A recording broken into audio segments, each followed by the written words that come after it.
सादर नमस्कार। हम आप सबके सेवक सुधाकर मिश्रा आप लोग के बीच में उपस्थित बानी। आज के ब्लॉग हम परदेसी लोग खातिर समर्पित कर रहल बानी।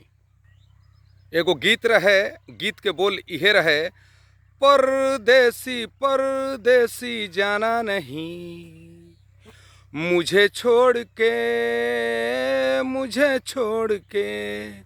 परदेसी मेरे यारा, वादा निभाना, मुझे याद रखना, कहीं भूल न जाना।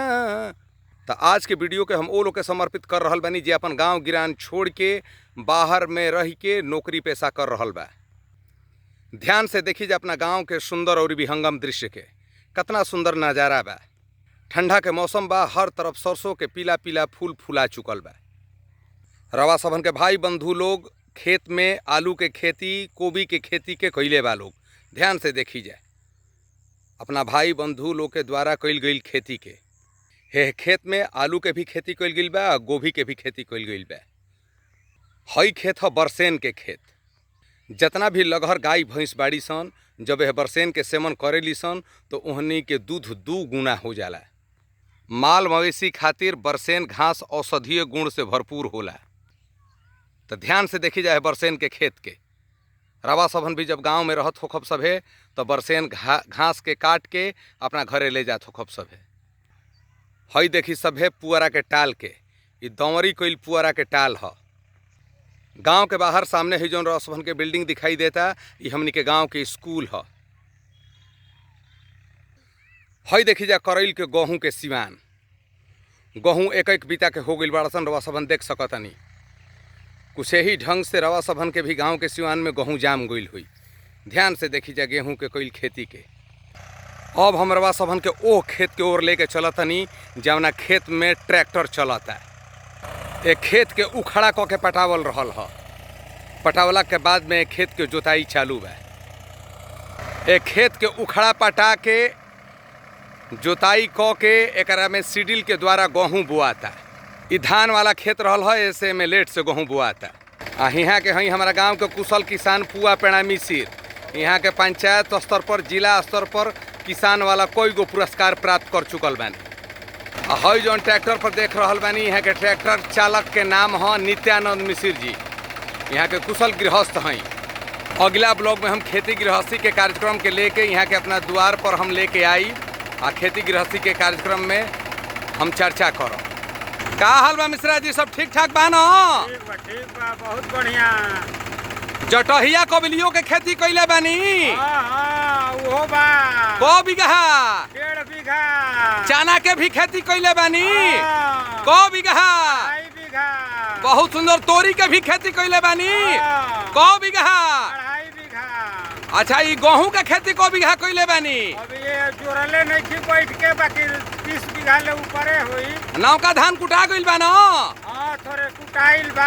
आ चूरा कुटवा दिहनी? पूरा तो कहिए 1 क्विंटल के कुटवा दिहनी। को गोल घर बाड़ी सन? ये कही ना। बहुत बहुत धन्यवाद। आज शाम के खलिहल होखब त आइब हमारा द्वार पर, गोड़ लागी ना। जय श्री जी। यहाँ के हई हमार पुआ पेड़ा चाचा। यहाँ के नाम भी पुआ पेड़ा है, यहाँ के बोली भी मिठाई नियन है। पुए पेड़ा नियन, मिठाई नियन यहाँ के बोली है। गोड़ लागी ना चाचा। एगो भोजपुरिया में कहावत ह, जेकरा 2 बीघा तरी ओकर लइका खैला बिना मरी। हई जवन तरी रवा सबन के दिखाई देती आई, 1-2 बीघा के तरी ना हिय, ई 8 बीघा के तरी हिय। आ ई 8 बीघा में जौन बात गेहूं बोल बा, ई करैल खेत के गेहूं ह। ध्यान से देखी जा, फागुन आवत आवत गेहूं कटा जाई। तो कहे वाला कह के गइल बा, जेकरा 2 बीघा तरी ओकर लइका खैला बिना मरी, तो 8 बीघा तरी हिय। यही से रवा सबन अंदाजा लगा सकतनी जे ई तरी खेत ह। ध्यान से देखी जा, एह लिख के, एह रास्ता के लिख के नाम से जानल जाला। ई करैल में लिख लागल बिया, आ यही लिख के रास्ते हम अपना गांव के नदी के किनारे पर जाए के प्रयास करब। देखी जा एह लिख के, एह के लिख कहल जा। लिख, ई लिख 10 किलोमीटर तक बिया। यही लिखी में पहले हमनी के 4 बजे सुबह में दौड़ी जाए, बिना जूता चप्पल के। यही लिख का रास्ते हमनी के 10-10 किलोमीटर के दौड़ लगाई जाए अपना नवाहाई में। देखी जा, हइहो गेहूं एक पानी से पाट गइल बा। कुछ किसान बंधु लोग मोटरसाइकिल से आइल बा लोग खाद बीगे खातिर। देखी जा फिर से हम दूसर का तरी में आ गइल बानी। ई जितना खेत रवा सबन देख रहल बानी मैं तरी हैसन। तरी में अगर जो दूसर खेत से कंपैरिजन कइल जाओ तो जितना भी तरीदार खेत बड़ा सन दोबरी पैदा होला ये तरीदार खेतन में। हई देखी जा हमारा गांव के सनकहवा नारा, ई नारा कहाला। यही नारा के रास्ते एगो छोट नहर बिया 10 कदम के दूरी पर। ई नारा के सारा पानी जौन बा तौन नूनी में प्रवेश कर जाला, वही छोटकी नहर में प्रवेश कर जाला। ई सनकहवा नारा है। सादर नमस्कार। एक बार फिर से हम आ गइल बानी अपना गांव के ओह इलाका में जौना इलाका में सब केहू प्रवेश ना करेला। ध्यान से देखी जाए कितना हम अपना जीव जान पर खतरा मोल लेके हम जौन बात हम इस नारा में प्रवेश कर रहल बानी। ई जौन नहर नियन देख रहल बानी सब, छोटा नहर है। आ ये नहर के नाम हो नोनी। एकरा के हमनी के नोनी के नाम से जानी ना जाए। ई जौन नोनी बिया ई जाके ठोरा बाबा में प्रवेश कर चुकल बिया। हम कैमरामैन से चाहब कि नोनी के किनार के आर डाणार के दिखावे के प्रयास करी। कैमरामैन से हम चाहब कि तनी फोकस करी है इलाका के।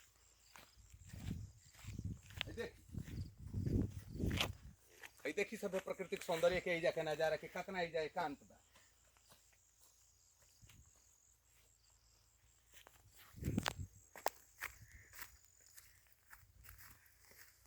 कुछ दिन पहले हम रवा सबन के बतौले रहनी है कि हमनी के गाँव शाम के समय में अपना 5 गो साथी संगतिया के संगे निकली ना जाए। एगो हम टीला के बारे में हम चर्चा कैले रहनी है। तो हम अपना कैमरामैन से चाहब कि तनी हो टीला के देखावे के प्रयास करी। हो फेड़ के जरी जौन टीला बा,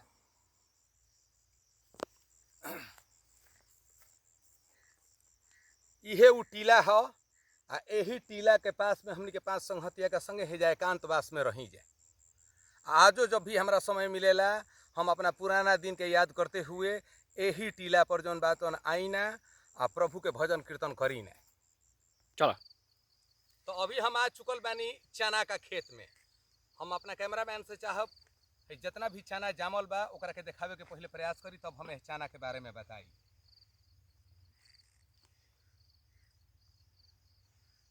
मैं चना जौन बात चतरिया गइल बा सब हम देखी जाए। हम कैमरामैन से चाहब कि हई चना के टूसा के देखावे के प्रयास करी। चना के साग के टूसा है। टूसा ई टूसा साधारण टूसा ना है। ए टूसा के अगर जो सब हम चबा चबा खाई तो गला में पीत वात जितना तरह के भी बीमारी बा मैं बीमारी ठीक हो जाई। गायक गाना भी गौले रहे यही चना के साग के लेके। अरे बड़ी मजा आवे चने के खेत में, बड़ी मजा आवे चने के खेत में। तो यह हो चना के खेत जौना गायक के मजा आवत रहे यही चना का खेत में। तो यह चना के साग के हम कैसे कैसे बनाई ना तनी ध्यान से सुन लीजिए। ये चना के साग के हम दल पहिता बना के भी पाई ना। चना के दाल छोड़ के दल पहिता बना के हम खाई ना। हल्का गरम मसाला छोड़ के जीरा हिंग मेथी से फोरन दे के ये चना के साग के हम जौन बात नून मरचा के भी संगे खाई ना। तब हम अपना कैमरामैन से चाहब कि तनी हो केराई के भी साग के देखाई।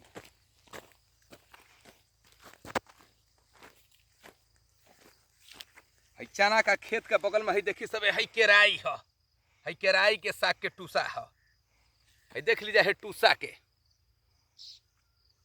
कुछ दिन के बाद में जौन टूसा जौन बात मोटे मोटे हो जाई। विगत 1 हफ्ता से हमार सागे भात चलता। अब हमार मुंह में से पानी आ रहा बा। अंग्रेजी में एगो कहावत बा कि माई माउथ इज वाटरिंग। तो हई है चना के चतरियाइल खेत आ हई है केराई के खेत जौना के कि ठेठ में हड़फोर भी कहल जाला। सब केहू दूध घी खा के मोटाला आ हमनी के गांव के आदमी साग खा के मोटाला। जब साग के सीजन आ जाला तो हमनी के गांव के आदमी के देही पर रोधनी चढ़े चालू हो जाला। एगो गीत गौले बा, सैया ताजमहल का देखे जालो आगरा में, सैया ताजमहल का देखे जालो आगरा में, ठंडी छाँव बा, चारों धाम बा, गाँव के अगना में। तो ध्यान से देखी जाए भैया लोग, ये गांव के नज़ारा है। कहीं शिमला मसूरी रवा सबन के जाए के जरूरत नहीं खे, सब कुछ है जे देखे के मिली। धीरे धीरे शाम होखे वाला बा, आ फिर से एक बार सुंदर और विहंगम दृश्य के रवा सबन के देखावे के प्रयास कर रहल बानी। धीरे धीरे सूर्य महाराज बादल में छुप रहल बानी। एक बार फिर से हम आ चुकल बानी घनघोर कुश वाला जंगल में, अपन जान जोखिम पर डाल के। हर तरफ बड़का बड़का सांप बिच्छू के भी खतरा हो सकता है, और वह सब देख सकते हैं कि कितना खतरनाक रास्ता बा। हम कैमरामैन से भी चाहे कि तनी खतरनाक इलाका के दिखावे के प्रयास करी जाए।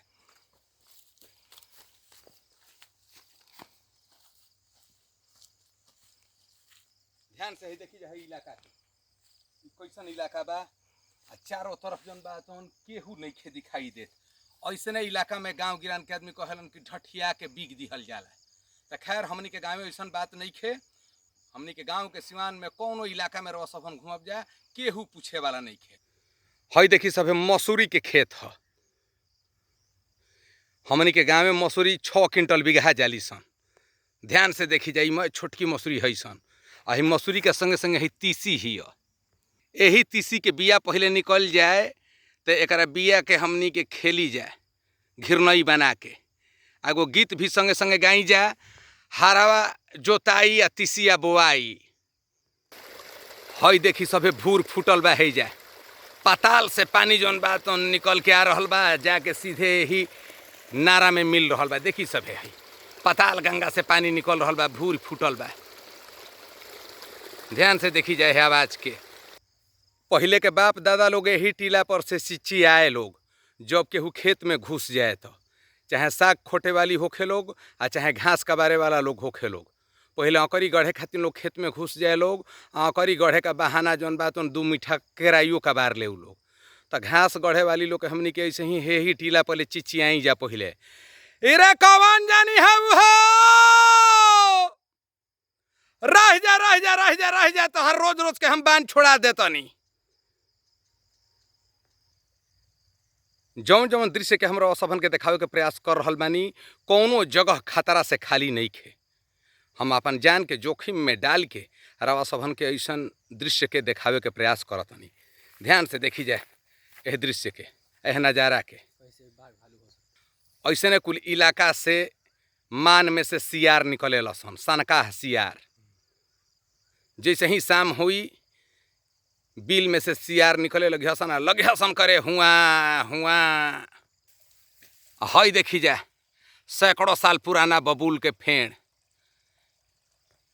बात कर जाओ है बबूल के पेड़ के तो बहुत ही गुणकारी पौधा है। बबूल के दतवन से दतवन कैला के बाद में दांत के पैरिया खत्म हो जाला, हिलतो दांत बैठ जाला। एह बबूल के पेड़ के दतवन से देवता लोग भी दतवन करेला लोग। बात कर जाओ है बबूल के दतवन के, तो बबूल के दतवन कैला के बाद में अगर जो सबन कुल्ला करब जा तो पानी मीठ लागे लगी, चीनी नियन। देखी जा धरती पर ही स्वर्ग के नजारा। कहल बा धरती पर कहीं स्वर्ग बा तो ऊ बा अपना गांव में। ये सब कुछ देखे के मिली रवा सबन के अपना गांव में। धीरे धीरे ब्लॉग बनावत बनावत हम आ गइल बानी ठोरा बाबा के किनारे। एह जगह के बतावे से पहले हम 2 लाइन के गीत गुनगुना रहल बानी। बहती नदियों से पूछो, इन हवाओं से पूछो, इन नज़ारों से पूछो, इन घटाओं से पूछो, इनको पता है मेरा नाम। ध्यान से देखी जा ठोरा बाबा के ब्लू है पानी पानी। एगो गाना चलल बा कि आज ब्लू है पानी पानी। बात कर जाओ है पानी के स्वच्छता के, तो स्विमिंग पूल से भी स्वच्छ और साफ पानी बा। यही ठोरा बाबा के कल कल कल कल साफ पानी में हम स्नान करी ना। ध्यान से देखी जा रहा सब स्वच्छता के अंदाज़ा लगा सकतनी जा कि किनारे जौन हो पौधा लागल बा ओकर परछाई साफ दिखाई देता, एकदम शीशा नियन पानी चमकता। देखी जा गांव के प्राकृतिक सौंदर्य के। ए ढंग के प्राकृतिक सौंदर्य के देखे खातिर रवा सबन कुल्लू मनाली शिमला में जात हो सब है। बाकी सब कुछ देखे के मिली हमनी के गांव में। ध्यान से देखी जाए नज़ारा के। ये हमनी के गांव के ठोरा बाबा हवन, दर्शन करी जा ठोरा बाबा के। पहले ठोरा बाबा हेह रास्ता से होके आवत रहनी हाँ, लेकिन अब रास्ता यहाँ के बदल चुकल बानी, अब हेह रास्ता से आई ना। कुछ वर्ष पहले ये रास्ता बिल्कुल नारा नियन रहल ह, लेकिन बाढ़ के प्रभाव से ठोरा बाबा जौन बातन अपन रास्ता बदल दिहलन और होने के जौन इलाका बातन भर गई। यही ठोरा बाबा के तट पर हम अक्सर आईना, जब भी हमारा पास समय रहेला और जब भी आईना तो प्रातः काल के बेला में ही आई। प्रातः काल के बेला में यही ठोरा बाबा के गर्म पानी में हम डुबकी लगाई। बात कल जाओ सुबह के, तो सुबह के समय में यह ठोरा बाबा के जौन जल बा बिल्कुल गरम कुंड नियन गरम रहेला। स्नान ध्यान कैला के पश्चात में हम ध्यान मुद्रा में हो जाएंगे। अपना ध्यान मुद्रा में हम बोली ना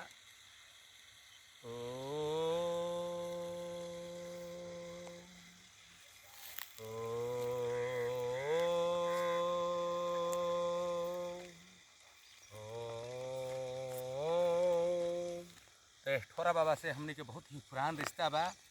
अपन बचपन ही जौन बात ठोरा बाबा के किनारे बिता चुकल बानी जा। तो जे भी ठोरा बाबा के किनारे रहे वाला बा लोग, जे भी गंगा किनारे रहे वाला लोग बा लोग, वो सभी सम्मानित लोग से हम चाहब कि गंगा किनारे रहे वाला बानी सभे तो गंगा में डुबकी लगाई सभे, और ठोरा बाबा के किनारे रहे वाला बानी सभे तो ठोरा बाबा में डुबकी लगाई सभे। अब हम कैमरामैन से चाहब कि तनी और इलाका के दिखाई, ऊपर से जाकर प्राकृतिक सौंदर्य के दिखावे के प्रयास करें।